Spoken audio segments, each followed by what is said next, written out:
Subscribe करें और bell दबाएं ताकि कोई खबर रह न जाए।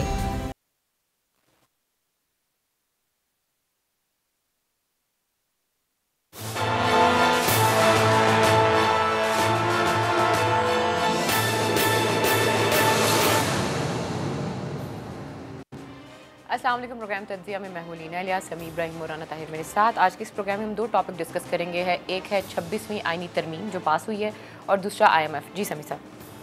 जी लीना, ये दोनों जो बज़ाहिर तो ये मुख्तलिफ चीज़ें नज़र आ रही हैं, लेकिन ये बेसिकली एक जो अटैम्प्ट है गवर्नमेंट ऑफ पाकिस्तान की, एक जो एफ़र्ट है गवर्नमेंट ऑफ पाकिस्तान की, ये उसको बुनियादी तौर पर उसकी रिफ्लेक्टिव हैं।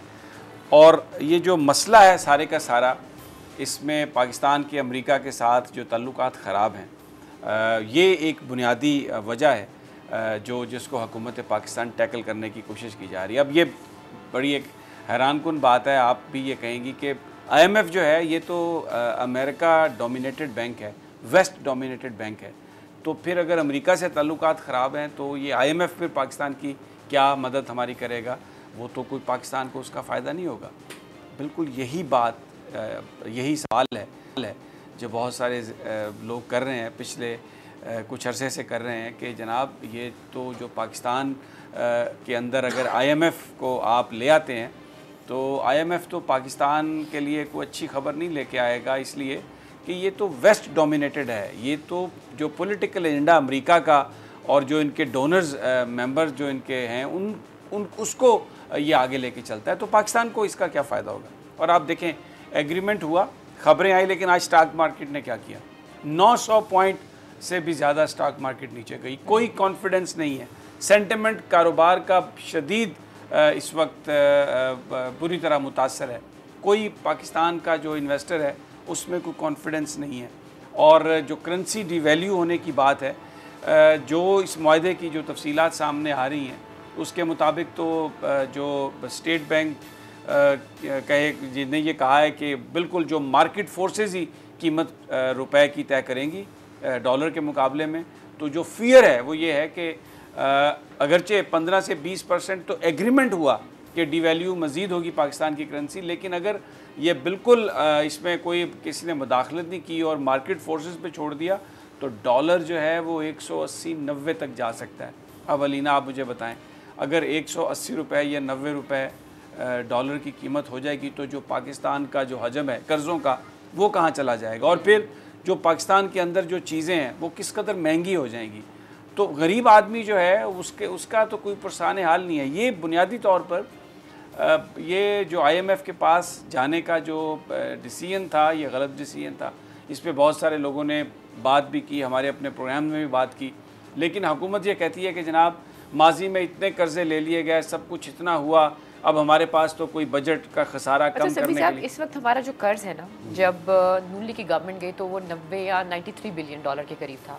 अब वैसे एक सवाल मेरे जहन में आ रहा था कि अभी हमने जो IMF से बेल आउट लिया है वो 3 साल में देगा और वो 6 बिलियन डॉलर का है, और इससे पहले उसके बाद जो बाकी जो इदारे हैं वो हमें तकरीबन 2 या 3 बिलियन डॉलर का देंगे। जब हम अपने कर्ज़ों की बात करते हैं तो वो 90 बिलियन डॉलर के कर्ज़ है, तो ये तो मेरे ख्याल में सिर्फ हुकूमत चलाने के लिए या 5 साल पूरे करने के लिए लिया जा रहा है। फिर बिल्कुल ये देखिए, ये इतना ज़्यादा कर्ज है कि आप उसको शॉर्ट टर्म उसको हल नहीं कर सकते।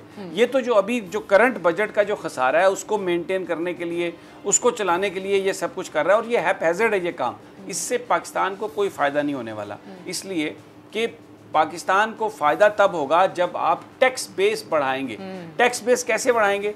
आम आदमी जो है उस पर नहीं आप टैक्स लगाएंगे, आपको जो बड़े बिजनेसेस हैं आपको उन पर टैक्स लगाना पड़ेगा। पाकिस्तान इस वक्त तकरीबन 4000 अरब रुपए इकट्ठा करता है टैक्स डिपार्टमेंट सालाना। उसमें जो 14 लाख टैक्स देने वाले हैं उसमें जो बड़ी तादाद है वो सरकारी मुलाजमीन की है, वो जिनकी तनख्वाहें मिलने से पहले आप उनका टैक्स काट लेते हैं। फिर एक बड़ी जो तादाद है वो GST से आती है, जनरल सेल्स टैक्स से। फिर इसके अलावा देखिए, हम ये कहते हैं कि इंपोर्ट बंद कर दें, लेकिन एक मैं आपको इंटरेस्टिंग एक फिगर बताता हूँ। ये जो पाकिस्तान का रेवेन्यू है ना, उसका तकरीबन 35-40% हिस्सा जो इंपोर्ट पे टैक्स लगता है ना, उससे आप जनरेट करते हैं। तो ये एक ऐसे विशेष सर्कल में हमें इन्होंने फंसा दिया है। जो पहले जो गवर्नमेंट्स थी, जिस अंदाज में ये कर्ज़े लिए गए हैं, जिस अंदाज, अब कर्ज़ों का प्रॉब्लम क्या है? आपका डेली 5 से 7 अरब रुपया सूद है कर्जों का। अब अगर आप वो सूद अदा नहीं करते, आप डिफ़ॉल्ट करते हैं, वो कर्जे नहीं अदा करते, जब आप इसको पूरा सूद को पूरा करते हैं, सारे अखराजात निकालते हैं, तो डेवलपमेंट के लिए आपके पास कोई पैसा नहीं है, आपके रनिंग एक्सपेंसेस के लिए कोई पैसा नहीं है। अब ये सारी जो सूरत हाल है, इसमें यही अगर आपने कोई मुश्किल काम करना था तो वो मुश्किल काम ये है कि आपने टैक्स बेस बढ़ाना है। उसमें अगर आप 5,500 अरब रुपए तक अपना रेवेन्यू ले जाते हैं तो यू आर फाइन। और पाकिस्तान में ऐसे बिजनेसेस हैं, पाकिस्तान में 30-35 लाख अफराद का ऐसा नादरा के पास डेटा मौजूद है जिनका जो ज़िंदगी में जो लाइफस्टाइल है वो उससे कहीं ज़्यादा है जितना वो टैक्स देते हैं। तो अगर आप ये समझें कि आप एमनेस्टी स्कीम्स के ज़रिए पैसे इकट्ठे कर लेंगे या प्राइवेटाइज करके आप पैसे इकट्ठे कर लेंगे या IMF के पास जाके इस तरीके से आप इकट्ठे कर लेंगे, ऐसा नहीं होने वाला। हमेशा बिलावल ज़रदारी की तरफ से और पीपल्स पार्टी की तरफ से सवाल उठाए जाते हैं कि जो IMF के साथ पैकेज किया जा रहा है उसको आप पार्लियामेंट में लेकर आएँ, लेकिन मुझे याद है जब इन लोगों ने पैकेज लिया था तो दी न्यूज़ पे एक खबर छपी थी, जो सारा एग्रीमेंट था IMF का वो आया था। उस वक्त इन्होंने कहा था कि IMF के साथ जो इनका कॉन्ट्रैक्ट हुआ समी साहब, उसके अंदर वजारत ख़जाना के अंदर भी IMF के लोग बैठेंगे, FBR के ऑफिस में भी IMF के लोग बैठेंगे और वो डिक्टेट करेंगे कि उन्होंने टैक्स कलेक्शन कैसे करनी है और इसके साथ साथ जो हमारा बजट बनेगा वो कैसे बनेगा। तो अभी भी वही चीज़ें होंगी, इसी तरीके से लोग आके बैठेंगे, FBR के अंदर एक मॉनिटरिंग सेल बनाया जाएगा और वजारत ख़जाना में एक मॉनिटरिंग सेल बनाया जाएगा और वो लोग हमें डिक्टेट करेंगे कि एक्चुअली हमने अपने लोगों के साथ क्या करना है। ऐसा ही हो रहा है। आप देखें ना, स्टेट बैंक का गवर्नर तो आपने पहले ही वो उनको बाकर रजा साहब को लगा दिया, फिर तारिक बाजवा साहब पे तो एलिगेशंस थी ना सर, इसलिए हटाया गया। हाँ, लेकिन अभी आप देखें बड़ी एक इंटरेस्टिंग बात शाहिद हसन साहब ने कही कि वैसे तो IMF ये कहता है कि आप स्टेट बैंक को इंडिपेंडेंट कर दें, लेकिन अपना गवर्नर लगाने के लिए उन्होंने हुकूमत से कहा कि आप इस गवर्नर को हटाएं और हुकूमत ने उस गवर्नर को हटा दिया। तो अगर हुकूमत किसी को हटा सकती है, लगा सकती है, उसकी पूरी फंक्शनिंग को कंट्रोल कर सकती है, तो फिर IMF को इंडिपेंडेंट स्टेट बैंक को इंडिपेंडेंट बनाने की जो बात है वो कहाँ गई? इसका मतलब ये है कि आपको अपनी मर्ज़ी का बंदा वहाँ पे चाहिए, उसके लिए चाहे हुकूमत जो मर्ज़ी करे, स्टेट बैंक इंडिपेंडेंस हो या ना, उसमें कोई इंडिपेंडेंटली वो एक्ट करे या ना करे, आपका बंदा आ गया तो आपने कहा कि ठीक है। हफीज़ शेख साहब भी बिल्कुल IMF ओरिएंटेड ही हैं, सारा उनका नेक्सस, ये सारे वो लोग हैं। इवन शबर जैदी साहब पहली दफ़ा तो नहीं हुआ, इससे पहले भी ऐसे बहुत से लोग इंडक्ट हो चुके हैं इस तरह की 21 दफ़ा हुआ और इससे पहले कई मिसालें मौजूद हैं कि वो IMF के लोग ही सारे के सारे आए। लेकिन अभी इसमें ना एक थोड़ा सा फ़र्क है, थोड़ा सा फ़र्क ये है कि माजी की निस्बत पाकिस्तान की इकॉनमी इस वक्त बहुत बुरे हालात में है। पाकिस्तान पहले भी कर्ज़ों में जकड़ा हुआ होता था, लेकिन अब जिस अंदाज में कर्ज़े ले लिए गए, जिस तरह से उसका सूद है अभी जो इतना ज़्यादा, उसमें पाकिस्तान के अंदर जो इन्वेस्टमेंट के लिए जो इन्वायरमेंट है वो इतनी अनफ्रेंडली है। आप ये देखें, अमूमी तौर पर अगर IMF का पैकेज आए तो ये मार्केट में एक स्टेबिलिटी लेके आता है। पाकिस्तान में IMF के साथ पैकेज की खबरें आई हैं, रात को ऐलान हुआ है, आज पहला दिन था। आप देखें स्टॉक मार्केट 930 पॉइंट से भी ज़्यादा उसने नोज डाइव की है।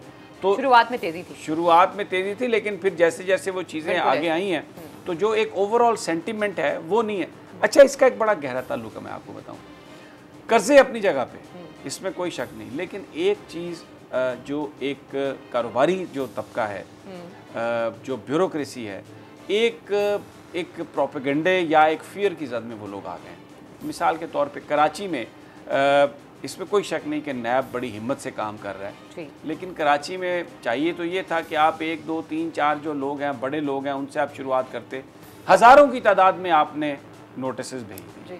अब जिससे एक फियर फैल गया है, कारोबारी लोगों ने इन्वेस्टमेंट बंद कर दी। आप IMF से जितना मर्जी पैसा ले लें, आप दूसरे ममालिक से जितना मर्जी पैसा ले लें, अगर लोकली पैसा जनरेट नहीं होगा, अगर लोकली बिजनेस का पहिया हरकत में नहीं आएगा तो पाकिस्तान की इकोनॉमी बेहतर नहीं हो सकती। आपको वो जो एक फियर है, उस फियर को ख़त्म करने की ज़रूरत है।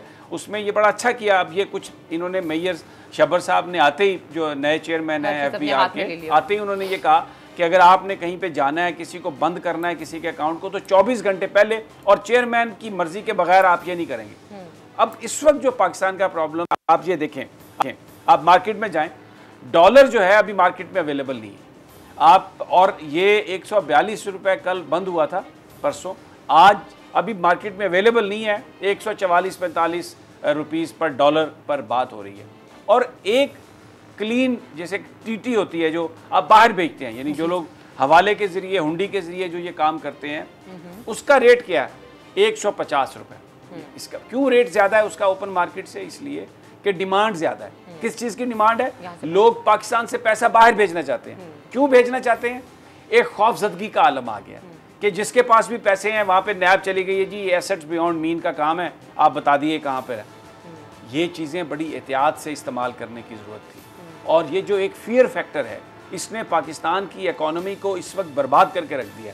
सबसे बड़ा चैलेंज आप देखें ना, आप बिल्कुल एनआरओ ना दें, ठीक, लेकिन चाहिए तो ये था कि जो बड़े 4, 5, 6 लोग हैं उनको पकड़ के आप उनसे पैसे रिकवर करते। आज आपने तायद कर दिया आसिफ अली जरदारी और बिलावल जरदारी की बात की कि वो भी ये कहते हैं कि जो नैब है वो सोचे समझे बगैर लोगों को नोटिस दे देती है। जो बिजनेस कम्युनिटी को नहीं, वो तो उनका रोना तो ये है कि उन्हें नोटिस ना आए, बात आपकी सही है, लेकिन वो तो ये रो रहे हैं कि जी हमें ना नोटिस दिया जाए।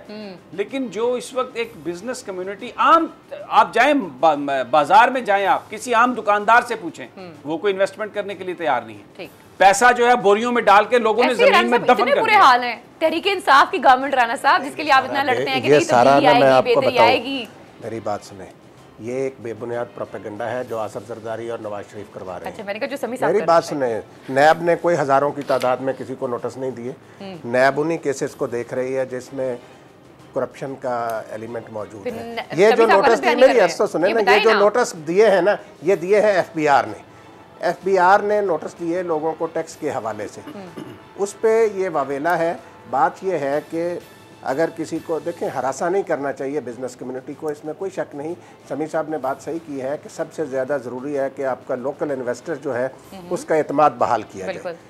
ये देखें, मैं आपको बताऊं, ये दो बड़े ख़ानदान जो है ना, अलीना, शरीफ ख़ानदान और जरदारी ख़ानदान, और इनके साथ मियाँ मोहम्मद मनशा साहब, इनके साथ जहांगीर सिद्दीकी साहब, ये लोग जो हैं ये माजी में पिछले 10-12 सालों में जिस तरीके से पाकिस्तान की इकानमी को कंट्रोल करते रहे हैं, जिस तरीके से, चलिए सर अभी 9 महीनों की बात कर लेते हैं। नहीं, 9 महीनों में साहब ने एक और भी बात की है, स्टेट बैंक के गवर्नर के हवाले से बताएं ना। उन्होंने कहा कि हम स्टेट बैंक को खुद मुख्तार बनाएंगे। क्यों नहीं बनाया जा रहा, क्यों नहीं किया जा रहा? बैंक को खुद मुख्तार, देखें पहली बात, जब मार्केट ओपन मार्केट डिसाइड करेगी आईएमएफ से क्यों ले रहे हैं, जो समी साहब ने बात की कि इतने अरब रुपया जो है वो कर्जा वापस करना पड़ रहा है, तो उस कर्जे की अदायगी के लिए ये कर्जे लेने पड़ रहे हैं। ये मुल्क का दिवालिया निकाल कर गए। मेरी बात सुने, बनाने वाली बात है, बात माजरत के साथ। ये देखिए, 90 बिलियन डॉलर जो मैंने सुना, 90 बिलियन डॉलर इमरान खान ने 9 महीने में तो नहीं ले लिया ना। मेरी बात सुनो ना, बात ये है कि असल जो हकीकत है ना, ये कहते हैं आज आप शरीफ खानदान और जरदारी खानदान के खिलाफ मुकदमात खत्म कर दें, आप देखें कि जी मार्केट में पैसा भी निकल आएगा। जो इनके चेले चांटे हैं बिजनेस कम्युनिटी के अंदर, उन्होंने हाथ खींचा हुआ है, वो प्रोपेगेंडा कर रहे हैं। मसला ये है कि ज़रूरत इस बात की है कि अकाउंटेबिलिटी का अमल जो है इसको जल्द अज जल्द मंतकी अंजाम तक पहुंचाया जाए। और इसके रास्ते में जो रुकावटें हैं, रुकावटें क्या है कि वो लेजिस्लेशन नहीं कर पा रहे, ठीक है, तो इसलिए इकोनॉमी को गवर्नर स्टेट बैंक लगा दें। समी साहब, इस वक्त आपको क्या लगता है जो गवर्नमेंट है उसके लिए इतना आसान होगा? क्योंकि राना साहब तो ये कह रहे हैं कि ऑलरेडी यहाँ पे उनके लोग बैठे हुए हैं जो करने नहीं दे रहे हैं, इस तरह की बात कर रहे हैं। नहीं, देखें, ये कैरेट एंड स्टिक की बात नहीं है। किसी भी वजह से इस वक्त जो इन्वेस्टर है जी, उसका कॉन्फिडेंस मजरू हो चुका है। टैक्स के नोटिस हैं, एफबीआर ने दिए हैं, नैब पीछे पड़ गई है। ये इस चीज़ को ख़त्म करने की ज़रूरत है। हर मुल्क में ब्लैक इकोनॉमी ट्रैवल कर, पैरेलल इकोनॉमी को, जो ब्लैक इकोनॉमी है वही उस बिज़नेस को चलाती है, मईशत को आगे लेके चलती है। माफ़ी चाहता हूँ, मेरा गला थोड़ा सा ख़राब है। जी, आप, मैं राना साहब से सवाल और उसमें नहीं, मैं इसको ख़त्म करता हूँ फिर अपना। तो बेसिक ये जो प्रॉब्लम है इस वक्त, कर्ज एक प्रॉब्लम ज़रूर है, लेकिन इस वक्त जो रेवेन्यू जनरेशन नहीं हो रही, इस वक्त जो हर चीज़ स्टैंड स्टिल पे आ गई है, वो फियर की वजह से है। आपको फिर किस चीज़ का डर है? अगर एफबीआर नोटिस भेजता है, नैब किसी को नोटिस भेजता है, सिर्फ वो सोचे समझे बगैर तो नहीं भेजेगा ना, कोई ना कोई रीजन होगा तो भेजेगा। और अगर आपका कोई इशू नहीं है तो आप जाए सामने पेश हो और डॉक्यूमेंट्स दे दें। आप बिल्कुल सही कह रही हैं। पिछले 70 साल में कोई अकाउंटेबिलिटी इस तरह की नहीं हुई। इस वक्त आपका 80% 90% जो कारोबारी तबका है, उनके टैक्स रिटर्न जो हैं, उनकी इनकम से उनकी जो ज़िंदगी गुजारने का और जो कारोबार का हजम है उससे मैच नहीं कर रहे। अब उन चीज़ों को मैच करने के लिए वो क्या कर रहे हैं कि अपना बिजनेस और जो उनके पास कैपिटल था उसको वो बाहर भेज रहे हैं।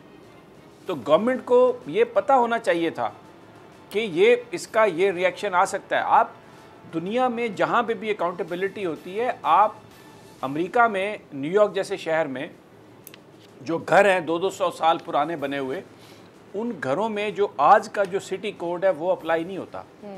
यानी ये किसी ने नहीं कहा कि आपके घर में ऐसा नहीं है तो बस अब तोड़ के आप इसे लगाएं। हाँ, उन्होंने ये किया कि जब आप इसको रिपेयर कराएंगे, इसको तोड़ेंगे, तो फिर आपको जो मौजूदा कोड है उसके मुताबिक नई कंस्ट्रक्शन करनी पड़ेगी। ठीक है, पुरानी जो चीज़ चली आ रही थी उसको नहीं छेड़ा उन्होंने। यहाँ पर 70 साल से आपने कोई अकाउंटेबिलिटी नहीं की, किसी को एसेट बियॉन्ड मीन्स में सिवाय सियासतदानों के आपको किसी ने पकड़ा नहीं, आपने किसी को पकड़ा नहीं।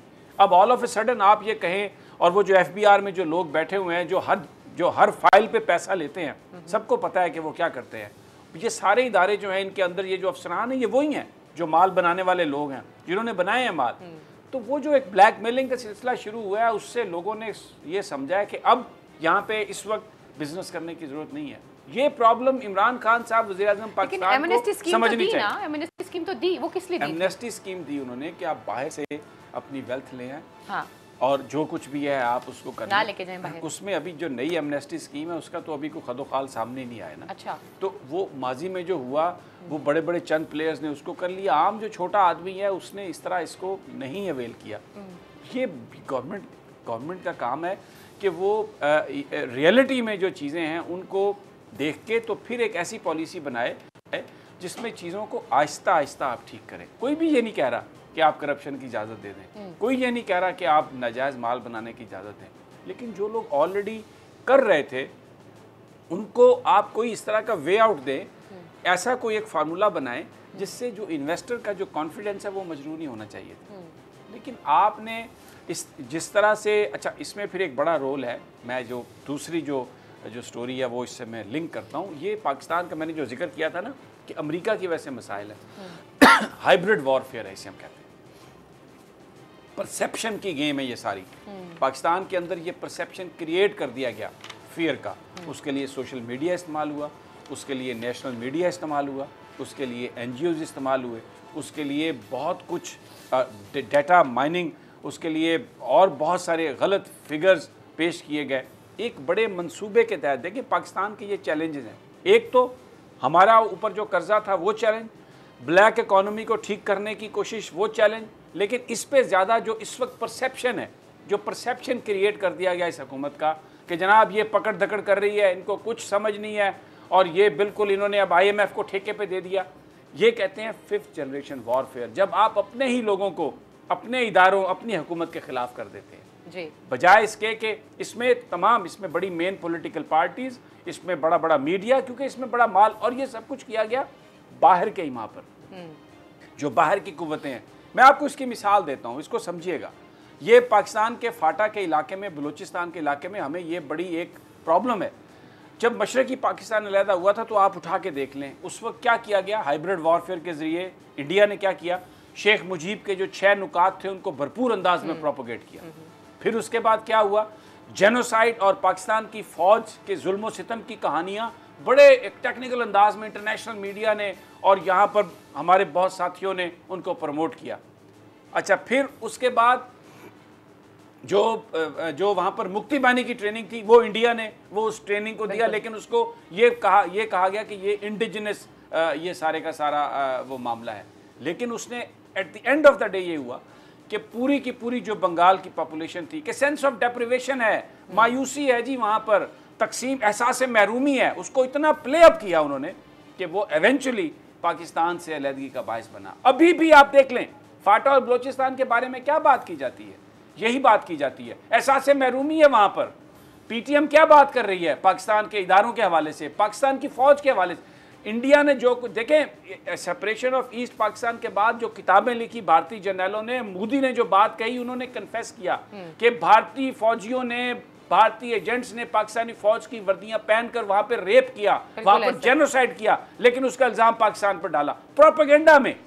अब इसी तरीके से आपका जो इस वक्त फाटा और जो बलूचिस्तान का इलाका है, वहां से जो खबरें आ रही हैं, मिसिंग पर्सन की कहानी आप देखें, आपको नेशनल मीडिया, हमारा सोशल मीडिया किस अंदाज में पाकिस्तान के इदारों को मलाइन कर रहा है, किस तरह पाकिस्तान के इदारों को तनकीद का निशाना बनाया जा रहा है। इसी तरीके से ये इलेक्टेड गवर्नमेंट है, ये पाकिस्तान की रियलिटी की बात कर रही है, लेकिन मीडिया के जरिए, सोशल मीडिया के जरिए, मुख्तलिफ NGOs के जरिए पाकिस्तान के अवाम को ये यकीन दिलाने की कोशिश की जा रही है कि ये हुकूमत नाअहल हुकूमत है, इमरान खान एक नालायक आदमी है, ये कुछ डिलीवर नहीं कर सकेंगे, इसलिए कि मिलिटरीली वो पाकिस्तान को कंकर नहीं कर सकते। 27 मई और 28 मई की सुबह पाकिस्तान की एयरफोर्स ने पूरी दुनिया को बता दिया कि आप हमें मिलिटरीली कंकर नहीं कर सकते।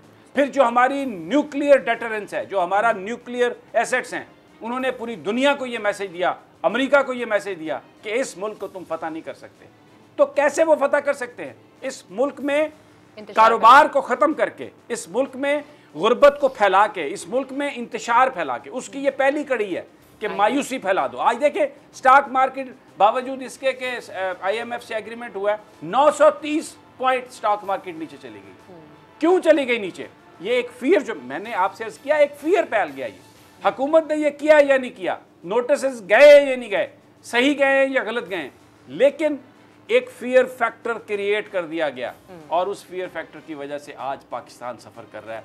आज पाकिस्तान की जो इकोनॉमी है वो बिल्कुल एक इस तरह से, वो आप समझें कि कोई बंदा इन्वेस्ट करने के लिए तैयार नहीं है इस वक्त। मैं आज मार्केट में, मैंने ये रिसर्च की पूरी, मैंने रेट पूछा तो उन्होंने कहा जी कि यहाँ पर तो डॉलर 144 रुपये का है नहीं हमारे पास, अगर आप भेजना चाहते हैं बाहर आपके पैसे 150 रुपये की TD लगेगी।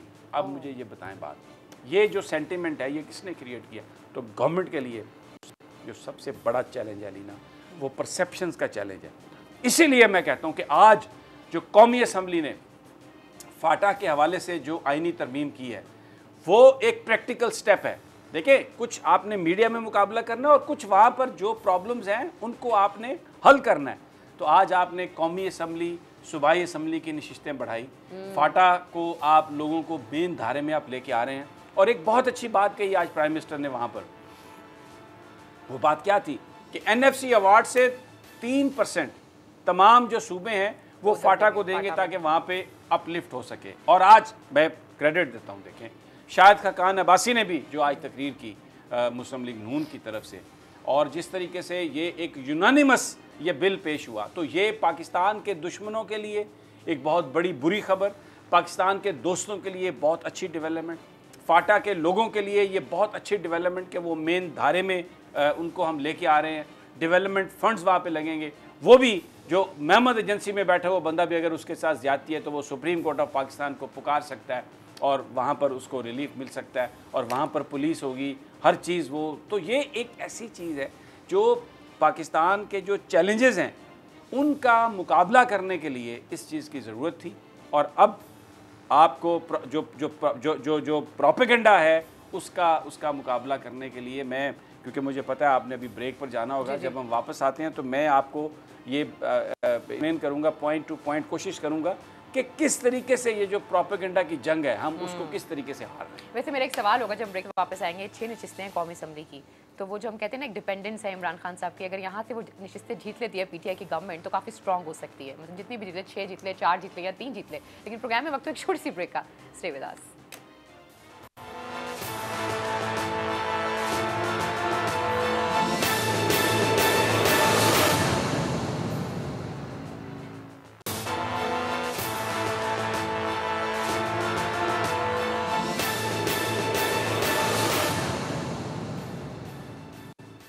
वेलकम बैक नाज़रीन, फिर आपको खुशामदीद कहते हैं। जी समी साहब, आप हाइब्रिड वॉर के बारे में बताने जा रहे हैं, है क्या और हमें इससे क्या नुकसान हो रहा है? देखिए, मैं आपसे ये अर्ज़ करूं कि कुछ प्रैक्टिकली भी इस गवर्नमेंट से कुछ उसकी नाकामियां सामने आई। आज से 17 महीने पहले, 18 महीने पहले अमेरिका ने पाकिस्तान से ताल्लुकात ख़त्म कर दिए, बिल्कुल, कोलिशन सपोर्ट फंड बंद कर दिया। ट्रंप ने कहा जनाब उसकी जो पेमेंट थी वो बंद कर दी, और उसके बाद उन्होंने ये कहा कि जो हाई लेवल जो डेलीगेशंस हैं, जो कांटेक्ट है, उसको भी ख़त्म कर दिया। फिर उसके साथ साथ अभी उसके में वर्स्ट ये आया कि जनाब जो वीज़ा हमारी जो रिजीम है उसमें भी उन्होंने पाकिस्तान को लताड़ना शुरू कर दिया। साथ ही फिर उन्होंने पाकिस्तान से ये भी कहना शुरू किया कि आप जो तालिबान हैं उनको मुज़ाकरात के लिए लेके आए। पाकिस्तान ने तालिबान को डिलीवर किया, मुज़ाकरात की टेबल पे अमेरिका के साथ लाके बिठा दिया। वो इसलिए मानी खेज़ नहीं हो सके मुज़ाकरात कि तालिबान ने कहा कि हम जो आपकी जो कठपुतली गवर्नमेंट है, अशरफ गनी की गवर्नमेंट, इनसे हमने बात नहीं करनी। अमेरिका ने कहा आप इनसे बात करें। शुरू में पाकिस्तान से ये कहा गया कि आप सिर्फ इन्हें मुज़ाकरात की टेबल पे ले आएँ, कामयाबी नाकामी से आपका कोई ताल्लुक नहीं। लेकिन अब जब मुज़ाकरात पर वो आ गए तो अब पाकिस्तान से क्या कहा जा रहा है कि आप इनसे इनसे मुज़ाकरात कामयाब भी करवाएं, डू मोर जिसे हम कहते हैं, आप अपना असर व रसूख इस हवाले से पूरा करवाएं। पाकिस्तान ने बहुत कुछ किया, लेकिन बजाय इसके कि वो पाकिस्तान को कुछ उस हवाले से रिवॉर्ड मिलता, पुलवामा वाक़या हो गया और ईस्टर्न बॉर्डर्स पे जो कुछ हुआ उस पे अमेरिका ने पाकिस्तान को मज़ीद ब्लैकमेलिंग शुरू कर दी। अब आप देखें कि इसके बाद जो करारदाद पेश हुई सिक्योरिटी काउंसिल में और जो सारी डेवलपमेंट हुई जैश मोहम्मद, लश्कर तैयबा के हवाले से मज़ीद पाबंदियाँ पाकिस्तान पर, प्रोस्क्राइब्ड ऑर्गेनाइजेशन, अगरचे ये हमारे फ़ायदे में है और हम ये कर भी रहे हैं, लेकिन उन ग्रुप्स का जिनका दहशत गर्दी से ताल्लुक़ नहीं था, वो भारत ने हमला भी किया, जारियत भी की, लेकिन टेक्निकल होल्ड भी चाइना से हमने उठवा दिया। जैश मोहम्मद, मौलाना मसूद अजहर, जिनके बारे में कोई सबूत नहीं था कि पुलवामा में उन्होंने ये वाक़या करवाया, वो हमने उस पर कंप्रोमाइज़ कर लिया। कश्मीर के अंदर जो एक लेजिटिमेट आज़ादी की मूवमेंट है, हम उसको पूरी दुनिया में आज़ादी की मूवमेंट के तौर पर प्रोजेक्ट करने में नाकाम रहे। उसकी बड़ी वजूहात हैं। नवाज़ शरीफ साहब का दौर, उससे पहले आसिफ अली जरदारी साहब का दोगलापन, ये 8-10 साल जो नुकसान पहुँचा है कश्मीर को पाकिस्तान के हुक्मरानों से, और फिर मौलाना फजलुर रहमान जैसी एक ऐसी हस्ती और ऐसी शख्सियत को कश्मीर कमेटी का हेड बना दिया गया जिनका सब कुछ लेना देना ही भारत के साथ था, क्योंकि देवबंद जो मरकज़ी जो मदरसा है वो भारत में है और मौलाना फजलुर रहमान को प्रोटोकॉल वहाँ पे चाहिए होता था। कश्मीर कमेटी के चेयरमैन पे बड़े खफा है उनके साथ ही। आजकल एक वीडियो है चल रही है, उस पर वो बड़ा उन्होंने सोशल मीडिया पे ख़ास तौर पर मेरे ख़िलाफ़ एक बड़ी कैंपेनिंग शुरू कर रखी है। लेकिन मैं उनसे ये कहता हूँ कि मौलाना फजलुर रहमान ने बतौर हेड कश्मीर कमेटी के क्या किया कश्मीर के लिए? नुकसान 30 करोड़ रुपए खा गए वो इस फंड के। क्या मिला कश्मीर के लोगों को?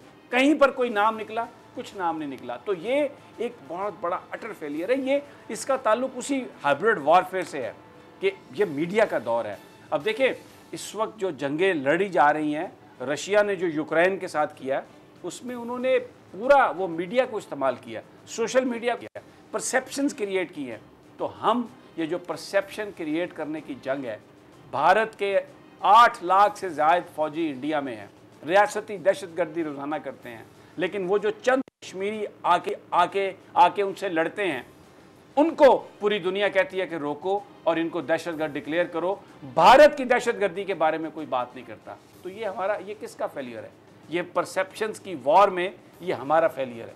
हम उसको नहीं कर सके। जो हमने तालिबान डिलीवर किए अमेरिका को मुज़ाकरात की टेबल पर, कोई कहीं किसी अमेरिकी मीडिया में कहीं किसी जगह पे हमें कोई उसका प्रचार नज़र आया, उसका कहीं परसेप्शन बिल्ड हुआ? बल्कि अमेरिका आज भी ये कहता है कि जो अफ़गानिस्तान के अंदर शिकस्त हो रही है उसकी वजह वो सेफ़ हेवन्स हैं, वो सेंचुरीज़ हैं दहशतगर्दों की, और वो पाकिस्तान में है, और उसका जो वो मुरद इल्ज़ाम है वो भी पाकिस्तान को ठहराता है। हमने सब कुछ किया, हमने घुटने टेक दिए, हम उनके सामने लंबे पड़ गए, लेट गए, लेकिन इसके बावजूद हम मुजरिम हैं, हम मुल्ज़िम हैं। ये किसकी नाकामी है?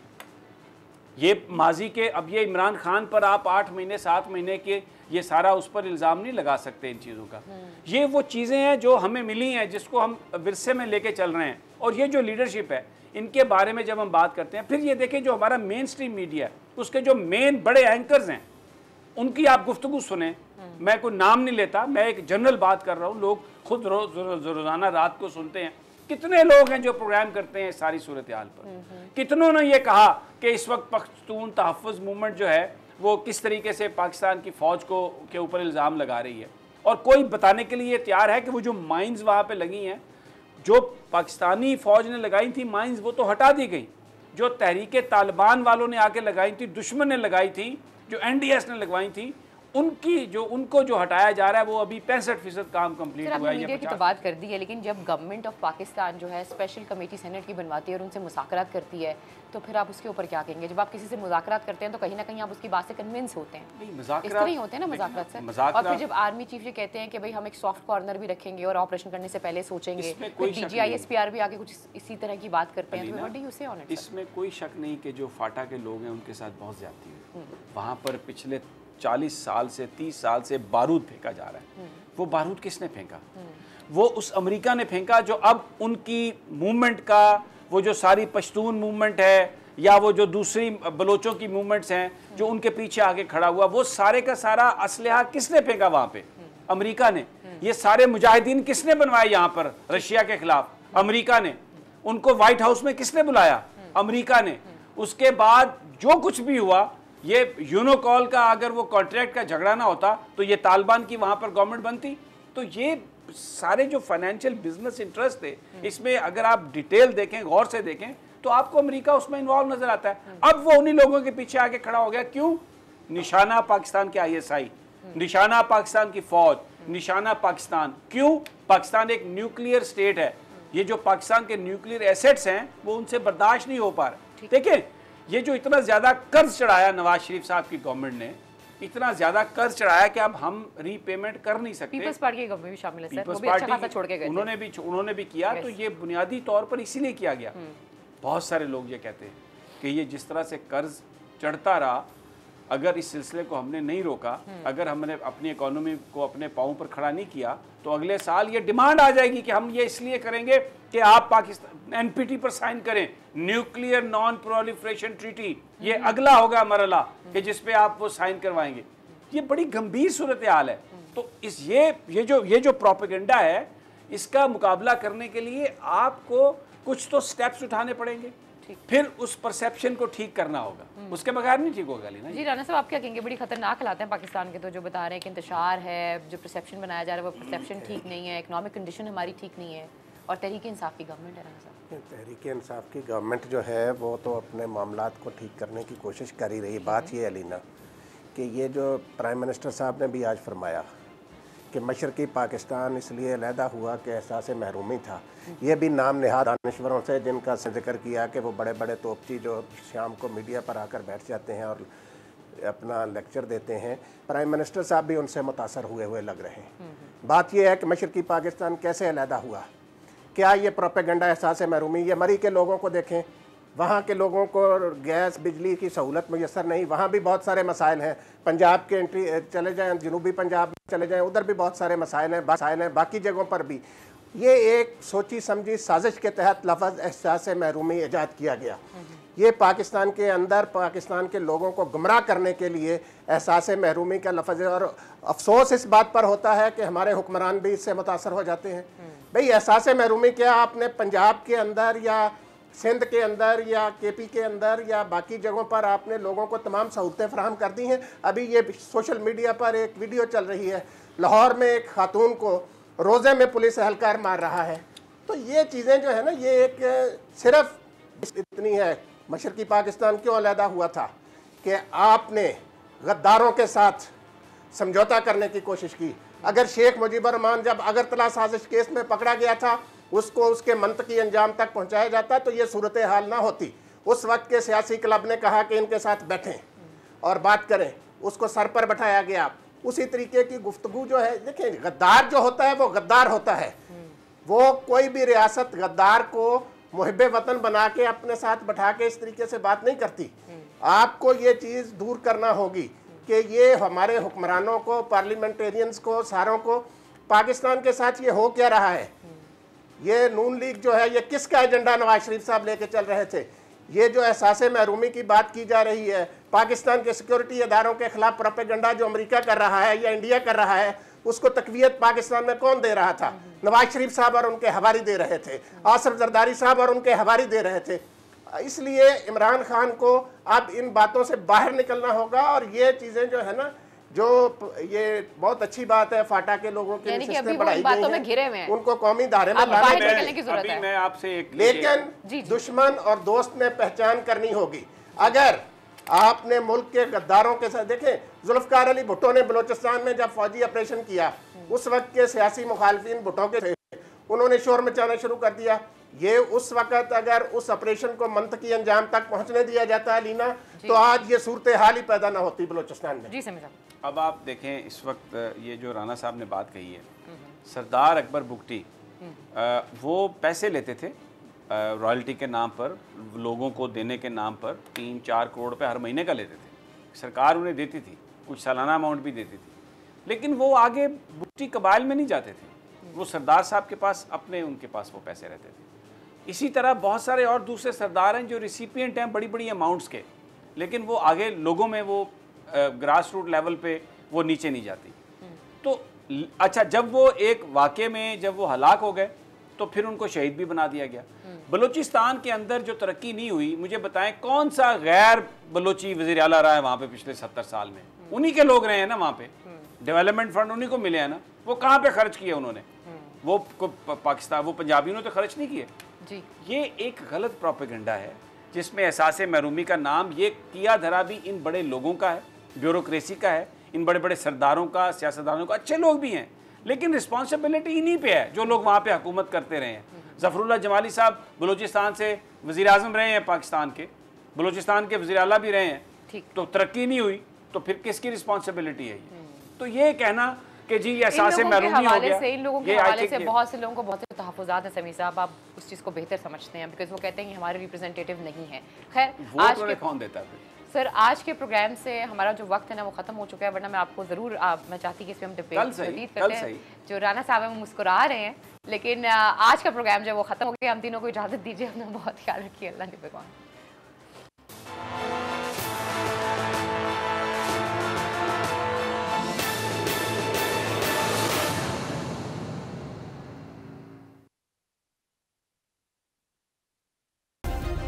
सब्सक्राइब करें और बेल दबाएं ताकि कोई खबर रह न जाए।